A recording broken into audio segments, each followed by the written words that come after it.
মাদারীপুরের রাজৈর উপজেলার লাউসর গ্রামে বিধ্বংসী অগ্নিকাণ্ডে ৩টি ব্যবসা প্রতিষ্ঠান সম্পূর্ণ পুড়ে ছাই হয়ে গেছে।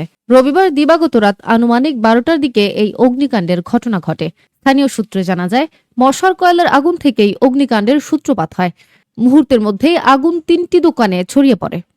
আগুনের তীব্রতা দেখে পার্শ্ববর্তী বাঘিয়া বিলের মাছ ধরার জেলেরা ছুটে এসে স্থানীয়দের সঙ্গে মিলে আগুন নিয়ন্ত্রণে আনার চেষ্টা করেন। টানা ২ ঘন্টা চেষ্টার পর রাত ২টার দিকে আগুন পুরোপুরি নিয়ন্ত্রণে আসে।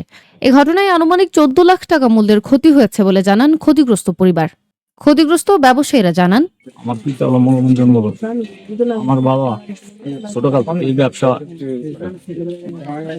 করে আছে, ঠিক আছে। আমি আজ পর্যন্ত কামাই রোজগার করিনি, আমার বাবার করে আমি খাই। আমি একা তার সন্তান। এবং রাত আনুমানিক ১২টার দিকে গভীর রাতে এখানে ৩টা দোকান, কোথা থেকে কি হয়ে গেল সেটা সঠিক বলতে পারবো না।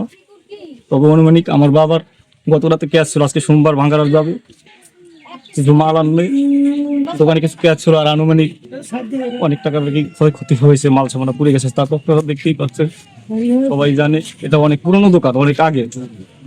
আমার সরকারের কাছে আকুল আবেদন যে পুনরায় যেন আমার বাবা তার ব্যবসাটা করে যেতে পারে।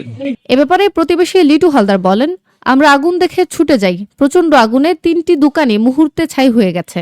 ক্ষতিগ্রস্তরা এখন পুরোপুরি নিঃস্ব। তাদের জন্য সরকারি সাহায্য অত্যন্ত জরুরি। অগ্নিকাণ্ডের ঘটনায় পুরো এলাকায় শোকের ছায়া নেমে এসেছে। ক্ষতিগ্রস্ত পরিবারগুলোর দ্রুত পুনর্বাসনে সরকারের জরুরি সহায়তা কামনা করেছেন স্থানীয়রা।